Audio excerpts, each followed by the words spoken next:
My mom invited everyone to her 60th birthday except me and my 8-year-old. She wrote, "All my children brought this family respect except Erica.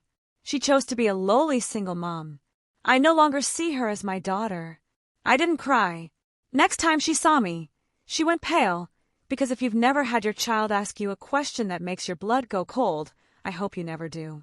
It's like someone quietly pulls the floor out from under you, but you still have to stand there and smile because your kid needs dinner, not a breakdown. It was one of those regular Tuesday nights that are only regular if you don't count the fact that elementary schools run on chaos and glitter. My daughter Daisy was at the kitchen table doing her spelling words, hunched over the page with her tongue poking out the side of her mouth. Her "I'm taking this very seriously" face. I was half listening, half packing her lunch, trying to remember if tomorrow was crazy hair day or favorite color day. Schools love a theme. My mother loved a standard. I was circling because on Daisy's worksheet when she appeared at my elbow, holding her kid phone in both hands. Her eyes were big, not teary yet, just unsure. "Mom," she said. "Yeah, baby." She swallowed. "What does lowly mean?" The word landed on the table between us like a broken plate. I kept my face neutral, the way you do when a child says something alarming and you're trying not to scare them. "Where did you see that?" I asked, like she found a new vocabulary word in a book, and not in the mouth of my mother. Daisy turned the phone toward me. "Caleb sent me this." My stomach dropped. Caleb is my sister Yvonne's son. He's 10, old enough to read everything, young enough to still think adults are mostly sensible. Daisy added quickly, "He said I wasn't supposed to show you, but I didn't like it and I didn't understand it." On the screen was a screenshot of a family group chat. Not my chat. Not my school mom's chat. The other one, the family one. The one my mother treated like it was her personal bulletin board. My eyes went straight to my mom's message. It was written like an announcement, like she was canceling an event, like she was firing an employee. 60th birthday dinner, Saturday at 6. Everyone is invited except Erica. And then, in case anyone wasn't clear on the reasoning, all my children brought this family respect except Erica. She chose to be a lowly single mom. I no longer see her as my daughter. Under it were reactions. My dad, my actual father, had responded with a thumbs up. Yvonne had reacted with a heart. My brother Philip wrote, agreed. My younger sister, Molly, didn't write anything.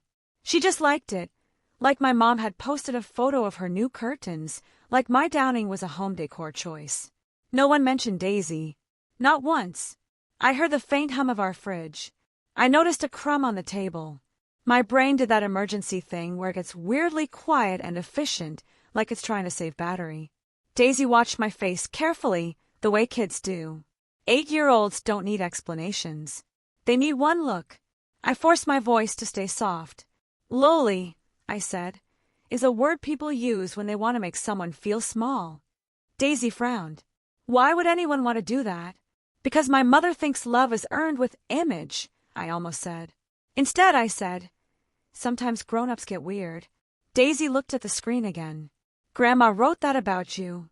I nodded once. "Yeah." She hesitated. "Did you do something bad?" There it was, the question under every child's question. If an adult is cruel, a child assumes someone must have deserved it because the alternative is terrifying. I reached for Daisy's hand. "No," I said. "I didn't do anything bad, and neither did you." Her eyes shimmered. She didn't cry. Daisy is stubborn. That's mine. My mother would call it unfortunate. I took the phone gently and set it face down on the table like it was radioactive. Then I did the next thing my brain demanded. I tried to open the family chat myself. I tapped the group name in my messages. Nothing. I searched. Nothing. I scrolled back like it might be hiding between dentist appointment reminder and pay electric bill. Nothing. My chest tightened. I hadn't simply missed an invitation. I had been erased.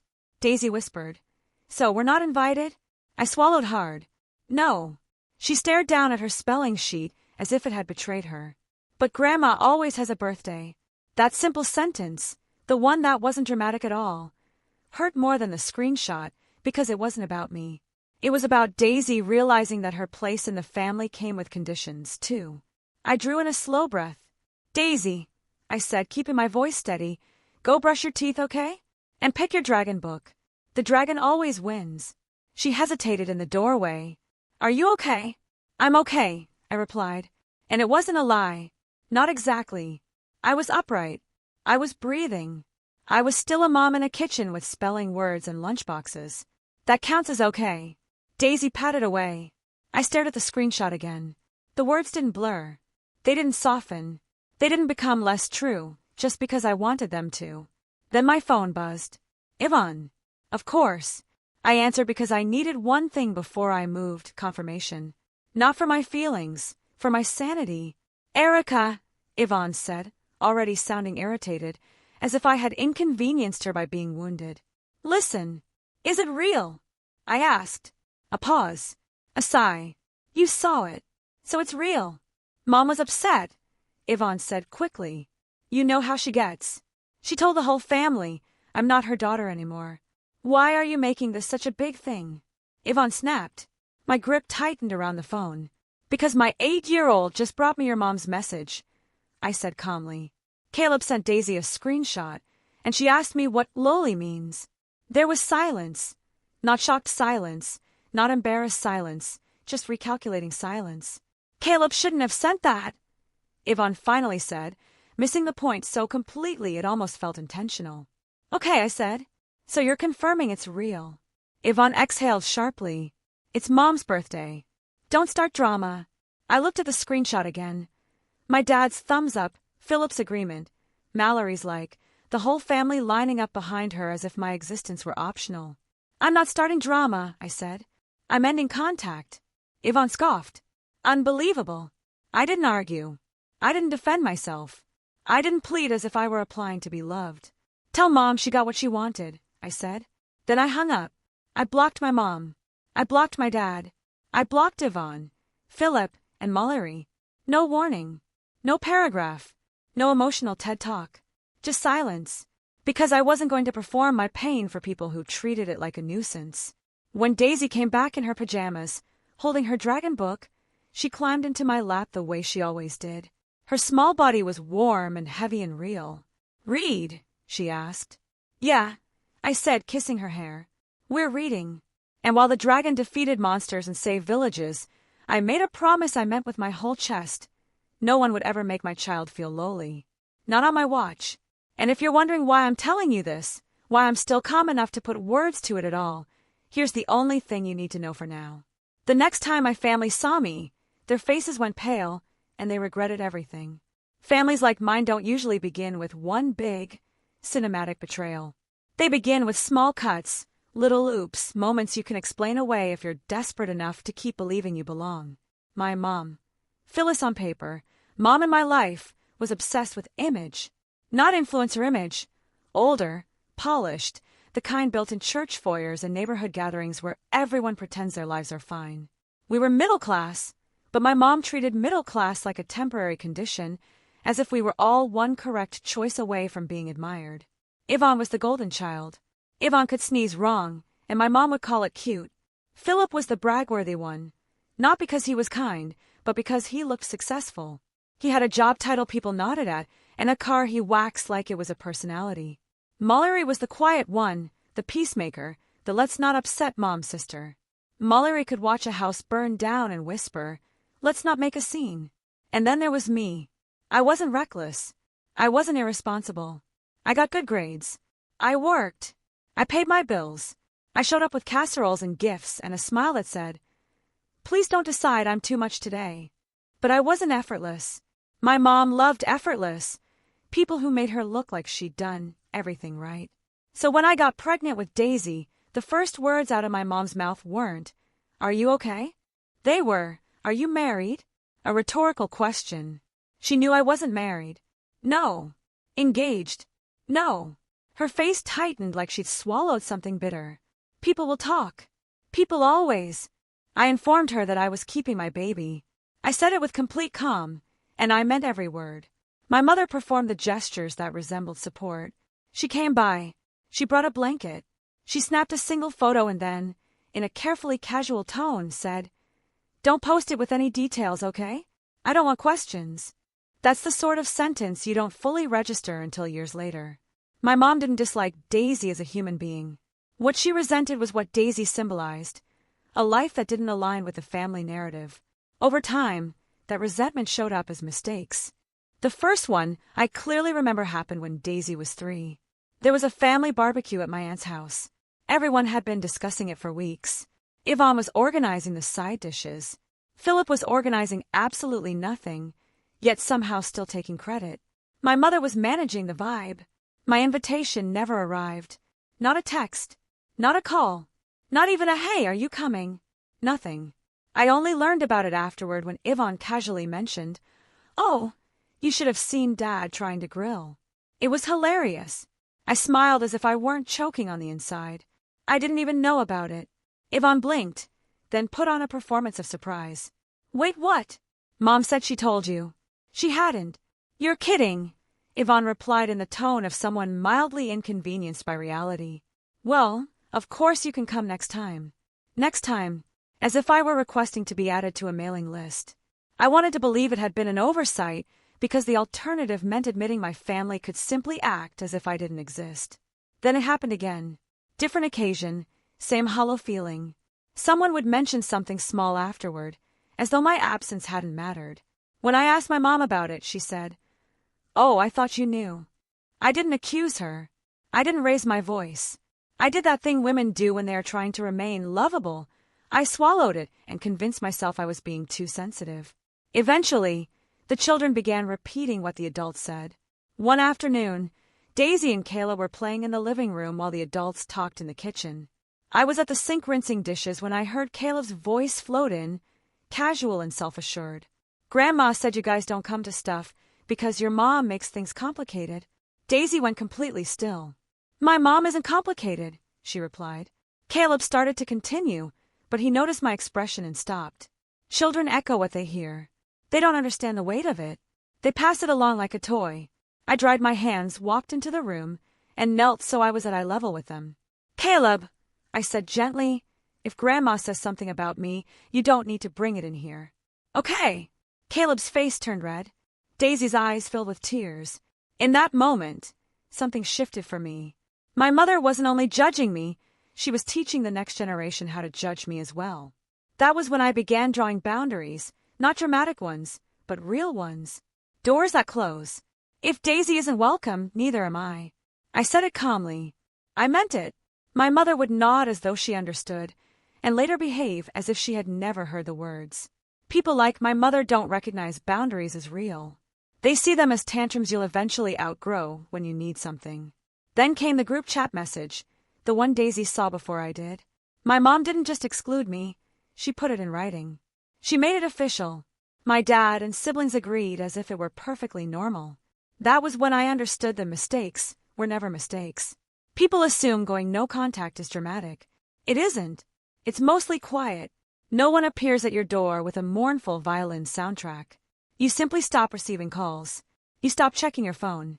You stop rehearsing imaginary conversations that will never give you the parent you hoped for. At first, the silence feels unnatural, like leaving the house without your keys. Slowly, though, it begins to feel like oxygen. Over the next 3 years, Daisy grew from 8 to 11. Her voice became stronger. Her legs stretched longer. Her opinions sharpened. In the beginning, she watched me carefully, as though waiting for everything to fall apart.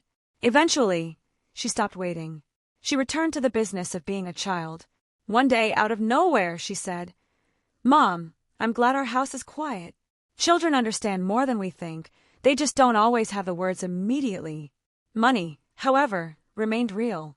Single motherhood isn't a vibe, it's math. And math doesn't care that my mother disowned me in a group chat. Math says rent, groceries, childcare, the unexpected school fee that arrives like an ambush and demands payment by tomorrow. So I worked. Not in a cute boss babe way. In a my kid is asleep and I'm still awake because I refused to let her world shrink way. During the day, I was Daisy's entire universe. At night, once the apartment settled into silence, I sat at the kitchen table with my laptop and one simple objective. If my mother wanted to call me lowly, fine. I would be lonely. I would be lonely and unstoppable. I began assisting a few local businesses in getting their chaos under control, not because I love business, but because I loved having food in the fridge and my daughter sleeping without hearing me panic. It was the kind of work no one bragged about, which made it ideal for me. I didn't need applause, I needed traction. Soon, I noticed a pattern. Everyone was drowning for the same reason, no systems, just chaos and hope. And hope is not a strategy, so I created one. Nothing flashy, nothing worthy of a TED Talk, just something clean and functional that kept people organized and prevented money from slipping through the cracks. It worked. People began asking for it. Then they started sharing it, then forwarding it to friends like contraband. Suddenly, I wasn't chasing clients anymore. My inbox was chasing me. When we reached 3,000 paying users, I stared at the number as though it might disappear if I blinked. 3 years earlier, I had been calculating grocery totals. Now, I was building something capable of carrying us forward. One night, Daisy, sweet, blunt Daisy, looked at me and said, "Mom, you don't look scared anymore." That was the moment I realized it had truly changed. Later, a brief mention in a small local business article included my company, nothing extravagant, merely enough to place my name in a public space. I didn't share it. I didn't post it. I didn't tag anyone. But I overlooked one detail: my family still had eyes. The first attempt to reconnect didn't come with an apology. Naturally, it didn't. Instead, an unknown number appeared on my phone, accompanied by a voicemail that began with my mother's voice, pretending 3 years of estrangement never existed. "Erica," she said, bright and practiced. "Call me. We need to talk. Need, not want. Need." Then she added, as if offering a gift, "I saw you're doing very well. I always knew you would." I deleted it. The second attempt came through Yvonne, because Yvonne enjoys being a messenger when it grants her power. A text arrived from a new number. "It's Yvonne. Mom wants to make peace. Don't be stubborn." "No, I'm sorry." "No, that was wrong. Just don't be stubborn," like my boundaries were an attitude problem. I ignored it. The third attempt made my blood run cold. Daisy's kid phone buzzed at breakfast. She glanced at the screen and slid it toward me silently. "Grandma," it read at the top. My mom had located Daisy's number. I stared at it as though a snake had appeared in my kitchen. Daisy watched my jaw tighten. "I didn't give it to her," she said quickly. "I swear." "I know," I replied, and I meant it. Daisy isn't sneaky. She's honest in that blunt kid way that makes you want to apologize to every adult who ever misread you. I let it go to voicemail. My mom's voice chirped through the speaker like she was announcing a bake sale. "Hi, Daisy, it's Grandma. Tell your mom to call me back. I miss you. I have something special for you." "Something special?" My mother's favorite bait. Daisy's face twisted. "I don't want something special." I felt rage rise, and then I did what I've learned to do. I boxed it up and kept it from spilling onto my child. "Okay," I said calmly. "We're going to handle this." I didn't call my mom. I didn't open a conversation door she could weaponize. I contacted Daisy's school and asked them to update her file. No contact with extended family without my written permission. Period. It wasn't dramatic. It was adult. It was the kind of boundary built with paperwork. That same week, another call arrived, this one from a cousin I still trusted, the kind who doesn't love drama, yet doesn't lie. "Just so you know," she said carefully, "your mom, Snort's, been telling people she always supported you. She says the family is very proud." I let out a short laugh, not from amusement, but because the Snort's audacity was nearly impressive. "And Philip," my cousin continued hesitantly, "he's been mentioning you in meetings like you're connected. My brother Philip wasn't reaching out because he missed me. He was reaching out because my name had become useful." A week later, the fourth attempt arrived in the most my mother way possible. A polite email, not to me, but to the organizer of a business awards event I was attending. The organizer forwarded it to my assistant with a simple question. "Is this legitimate family?" My assistant approached me with that careful, professional expression people wear when trying not to pry. The email was from my mom. "I am Erica's mother. Our family will be attending to support her. Snorts, please ensure we are seated appropriately." Appropriately, as if love came with assigned seating. I stared at the screen, feeling the familiar tightness in my chest. And then I understood. My family wasn't coming to celebrate me.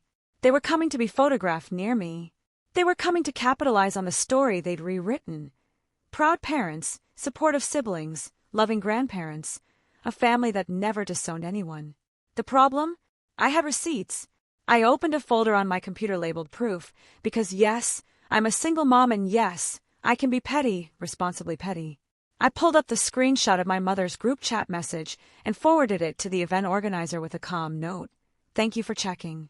This person disowned me in writing. They are not authorized VIP/family section guests. Please alert security if anyone approaches the stage or my daughter. No rants, no long explanations, just the facts. Facts are harder to gaslight. Later that night, after Daisy had gone to bed, I sat at the kitchen table, staring at the empty space where my mother's love had once been. I didn't cry. I didn't spiral. I wasn't even surprised. I felt steady. At the time, I believed the worst had already happened. I didn't yet know that the next time my family appeared, they would leave wishing they had never spoken my name. That evening, Daisy stood in front of the mirror, twisting her hair, snorting softly, debating whether she looked fancy enough for a room full of adults in blazers. She was 11 now, still my child, still stubborn, just tall enough to glimpse the truth over the lies. "Do I look okay?" she asked. "You look perfect," I said, smoothing the collar of her outfit. We arrived early. The venue had lofty ceilings and flattering lighting, the kind of place where people pretend they've never ugly cried in a car. Cameras were stationed by the entrance, alongside a step-and-repeat backdrop. Tiny glasses of expensive-looking liquids gleamed like regret in hand. Daisy squeezed my hand. "Why are there so many people?" she asked. "Because grown-ups like to applaud one another," I explained. "It's basically a pep rally, but with blazers." She giggled, and for a moment, my chest felt lighter. No matter what else happened, Daisy and I were together. We always had been. This was a public event. Anyone with a ticket could enter, which meant my family could attend. But this time, they would get no closer to us. Sitting near the front, with my name printed in the program, I felt steady. Then the air shifted. You know that sensation when a room changes before you understand why, a tingle running down your spine. I felt it. Daisy felt it too. Her grip tightened on mine. "Mom," she whispered. I turned slightly. There they were. My mother, my father, Yvonne, Philip, and Mallory, filing into the back rows under the dimmer lights, arriving late as if expecting VIP treatment. My mother's outfit was perfectly curated for photos. Pearls, cream, immaculate from head to toe. But from the back of the room, it didn't appear respectable, it looked desperate. She spotted me and lifted her chin as though reclaiming territory. Then she began moving down the aisle. "Of course she did. Is she coming here?" Daisy's voice thinned. "She's trying," I murmured. My mother advanced toward the stage. Not running, not making a scene yet, just a steady, purposeful walk toward the front rows, the cameras, the family section she assumed she deserved. An event staff member stepped into her path, smiling politely, her posture firm and unyielding. "Ma'am," she said gently, "your seats are in the back." My mother's jaw tightened. "I'm her mother," she murmured. The staff member didn't flinch. "Your seats are still in the back." My mother attempted to step around her, but the staff member moved fluidly with her, an unyielding barrier. I stayed in place. I didn't rescue her pride. She had spent years burying mine. My mother argued for a beat more, long enough for heads to turn, then finally stepped back, returning stiffly to her row. Yvonne's smile disappeared. Philip leaned in, whispering rapidly. My father stared straight ahead, refusing to be recorded in the act of conscience. The program continued. Speeches, awards, applause. Then my name was called. Daisy looked at me as though I were about to leap off a cliff. "Go," she whispered. I walked to the stage, took the microphone, and scanned the room. Cameras, a live stream screen to the side, a sea of faces, and in the back, my family, seated where they belonged, far enough away to make pretense impossible. I inhaled. I had planned to avoid mentioning them, to win without speaking their names, but I remembered Daisy at the kitchen table, asking, "What does lowly mean?" If I stayed silent, the shame would remain ours. So I spoke. "I'm a single mom," I said. "I built this without a safety net." A few people nodded. The room quieted. My daughter and I started in a small apartment, with a kitchen table that served as both desk and dinner table. There were nights I wanted to quit, but I couldn't. I had someone watching me learn what being worthy looks like. I paused, letting the room lean in. 3 years ago, my mother wrote in our family chat, "All my children brought this family respect except Erica. She chose to be a lowly single mom. I no longer see her as my daughter." The room went silent, stunned into stillness. Not gossip still, truth still. I maintained a calm tone. Not angry, not theatrical. Just factual, like reading words that should never have existed. "I'm not sharing this for sympathy," I continued. "I'm sharing it because it's part of the journey I overcame, and because if anyone has ever tried to diminish your survival, listen closely. You can rise anyway."